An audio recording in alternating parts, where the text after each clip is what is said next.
السلام علیکم دوستو، آج کی ہماری کہانی ایک ایسے راز سے پردہ اٹھائے گی جس نے ایک ہنستا بستا گھر لمحوں میں اجاڑ دیا۔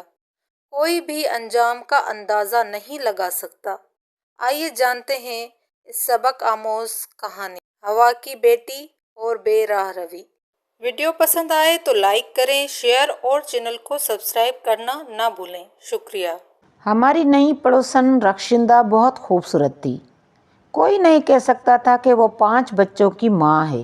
وہ سارا دن بننے سنورنے میں لگی رہتی تھی اور گھر کا کوئی کام نہ کرتی تھی۔ اپنے بچوں سے بھی اسے کوئی دلچسپی نہیں تھی۔ اس کا شوہر فتح یاب شام کو دیر سے گھر لوٹ کر آتا۔ رفتہ رفتہ اس کی مجھ سے پکی دوستی ہو گئی۔ وہ اکثر ہمارے گھر آ جاتی اور گھنٹہ 2 گھنٹہ بیٹھ کر چلی جاتی۔ انہی دنوں میرے منگیتر نے بتایا کہ تمہاری یہ جو دوست ہے نا، وہ ٹھیک نہیں ہے۔ کچھ دن پہلے کی بات ہے کہ اس سے ایک نوجوان ملنے آیا تھا۔ میں نے خالد کو یہ کہہ کر ٹال دیا کہ ہو سکتا ہے کہ وہ لڑکا رخشندہ کا کوئی رشتہ دار ہو۔ کچھ دن بعد خالد نے مجھے پھر کہا، نیلم یقین کرو، تمہاری ہمسائی رخشندہ گڑبڑ عورت ہے۔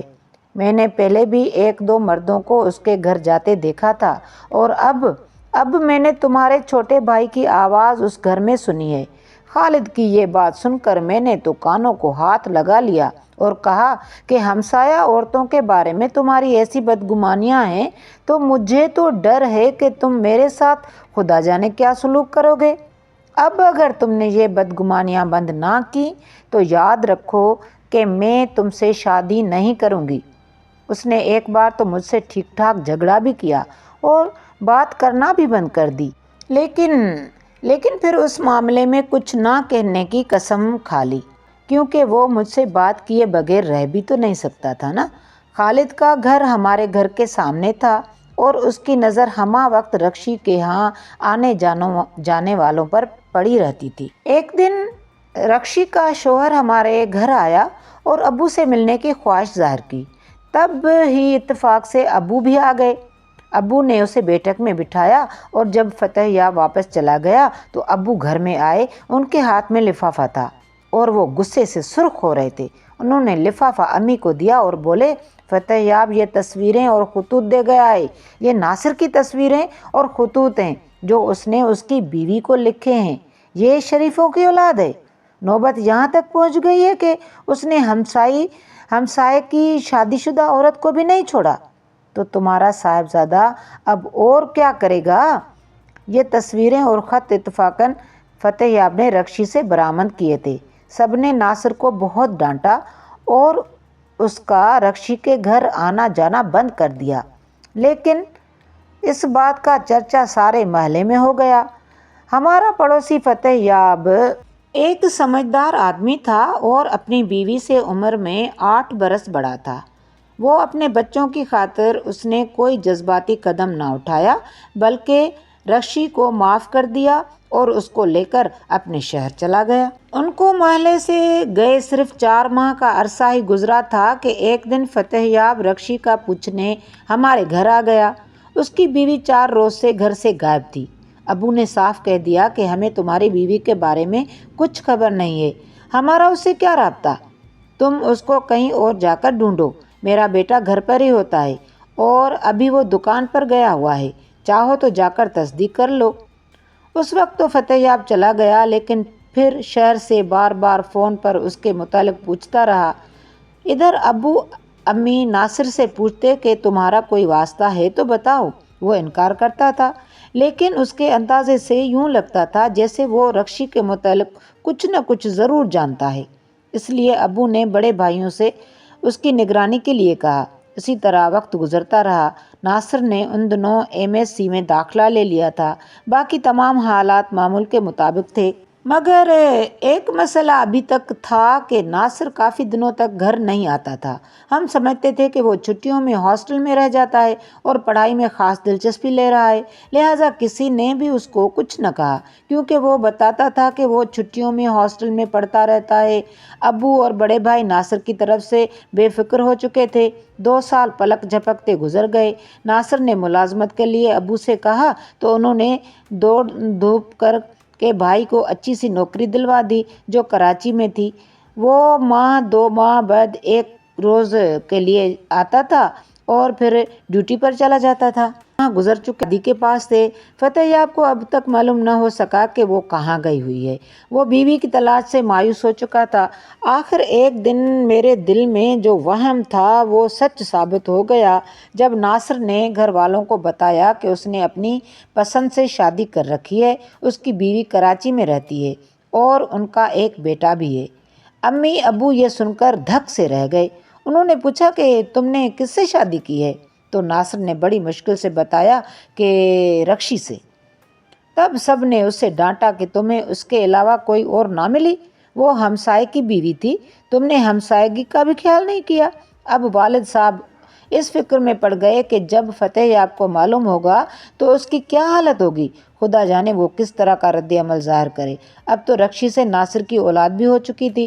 ابو نے سوچا چپ رہنے میں عافیت نہیں ہے، ورنہ فتح یاب یہی سمجھے گا کہ ناصر کے گھر والوں نے اس کا پردہ رکھا، جبکہ وہ بار بار ہم سے پوچھتا تھا اور ہم یہی جواب دیتے تھے کہ ہمیں رکشی کے بارے میں کوئی علم نہیں ہے۔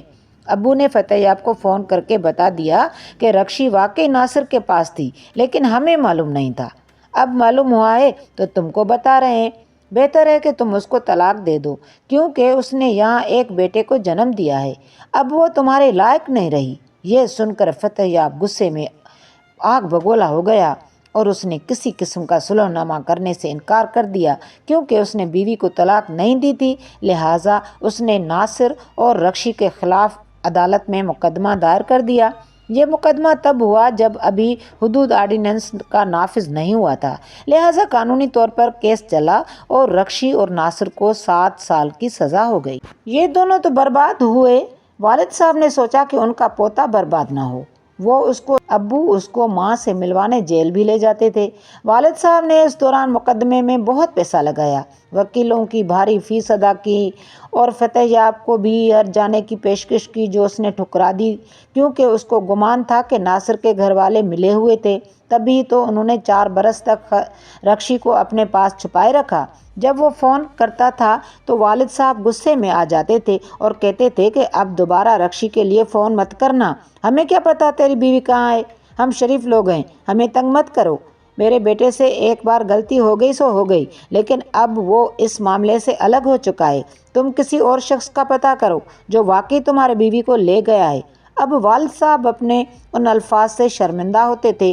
سچ ہے کہ ناصر کا کیا دھرا ہم سب بھگت رہے تھے۔ امی کے زیور اور ابو کی عمر بھر کی پونجی کے بدلے بھی ہم اپنے بھائی کو سزا سے نہ بچا سکے۔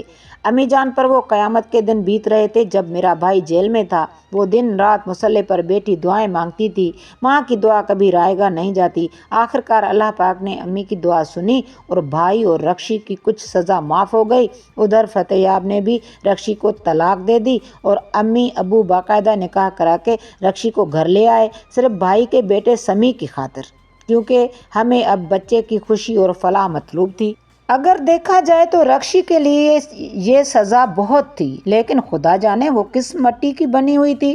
پہلے اس کو فتح یاب سے نفرت تھی اور اب جب بھائی مل گیا اور باقاعدہ نکاح ہو گیا تو اس کو ہمارے بھائی سے نفرت ہو گئی۔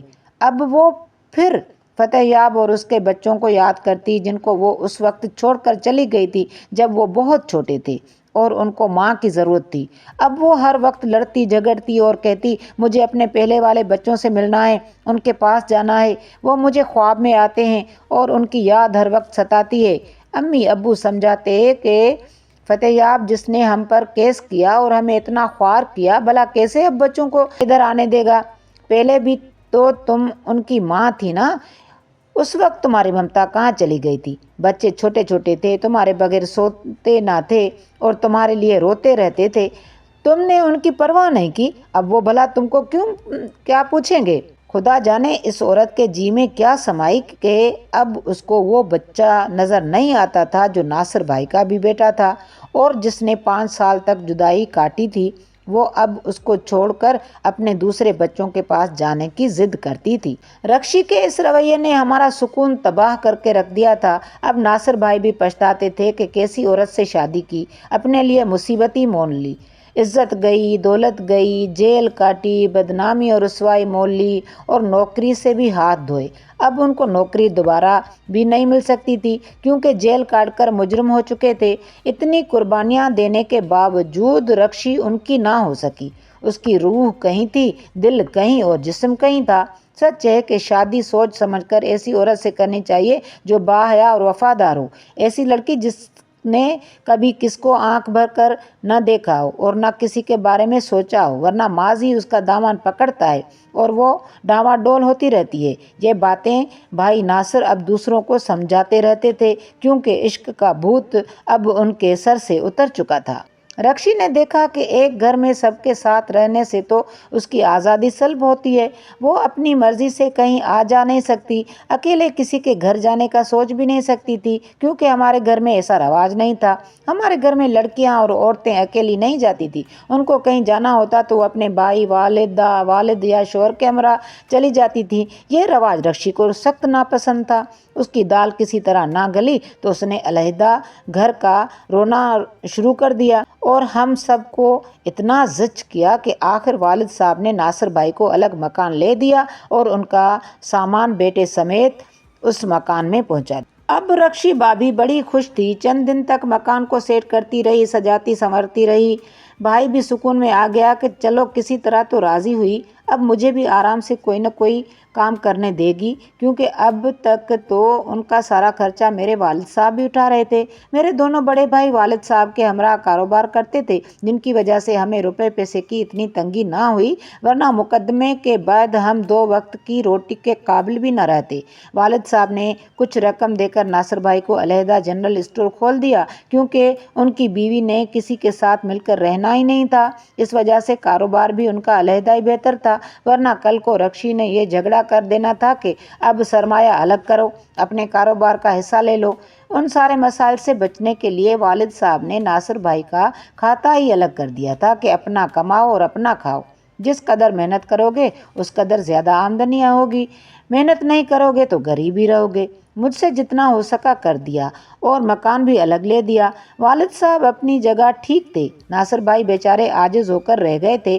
وہ ایم ایس سی تھے، جنرل اسٹور پر بیٹھنا ان کے مزاج میں نہ تھا، مگر کیا کرتے، مجبوری کے تحت دکانداری کرنا تھی۔ چند ماہ اس سکون سے گزرے ہوں گے کہ ایک دن ناصر بھائی پریشان اور گھبرائے ہوئے آئے اور کہا کہ رکشی گھر میں نہیں ہے، خدا جانے کہاں چلی گئی ہے، وہ ان کا بیٹا بھی ساتھ لے گئی تھی۔ والد صاحب نے کہا یہ تو ہونا ہی تھا، جس گھر کی چوکھٹ مضبوط نہ ہو اس گھر کے مکینوں کی عزت کا اللہ ہی حافظ ہے۔ آخر والد صاحب نے پتہ کروایا تو رکشی دوبارہ فتح یاب کے پاس جا پہنچی تھی۔ بہت روئی دھوئی تو اس نے کہا ٹھیک ہے، میں تمہیں بچوں کی خاطر دوبارہ رکھ لوں گا، اگرچہ بچے بھی اب تم سے بدظن ہیں، پھر بھی تم ان کی ماں ہو، اس وجہ سے میں برداشت کروں گا، لیکن تم پہلے ناصر سے طلاق لے کر آؤ۔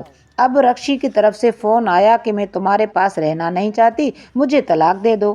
بھائی ناصر نے کہا ٹھیک ہے، میں بھی تم جیسی عورت کو رکھنا نہیں چاہتا، لیکن ایک شرط پر طلاق دوں گا، تم میرا بیٹا واپس کر دو۔ رکشی اس امر پر راضی نہ تھی، لہٰذا وہ معاملہ پھر اٹک گیا، لیکن والد صاحب نے ناصر کو سمجھا بجھا کر مسئلے کو ختم کرا دیا اور بھائی نے رکشی کے پاس اپنا بیٹا چھوڑ کر اس کو طلاق بھجوا دی۔ یوں سمیع کی قربانی دے کر ہمارے خاندان نے ایک بہت بڑی الجھن اور پریشانی سے نجات حاصل کر لی۔ اب ہمیں نہیں پتا کہ وہ وہاں خوش ہے یا عذابوں میں ہے۔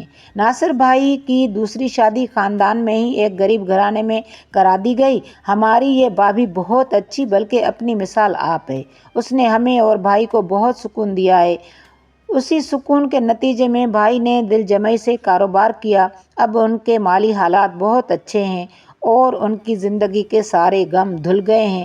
اگر کوئی خلش ہے تو اپنے بیٹے سمیع کی طرف سے ہے، جو انشاءاللہ کبھی نہ کبھی ضرور ان سے آ ملے گا۔